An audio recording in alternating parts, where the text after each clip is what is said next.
அம்மனுக்கு விரதம் ஆதி முதல் இன்று வரை வழக்கம். அம்மனுக்கு விரதம் ஆதி முதல் இன்று வரை வழக்கம். சமயபுரத்தில் நம்மை வாழ வைக்க மாறியும் விரதம் கொண்டாளே மாறி அம்மன் அலங்காரம் தினம் தினம் காண வரம் வேணும்.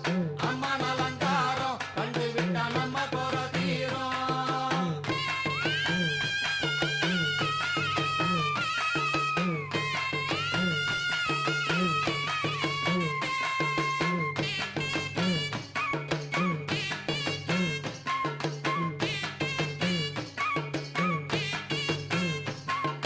ஜாதி என்ன ஜாதி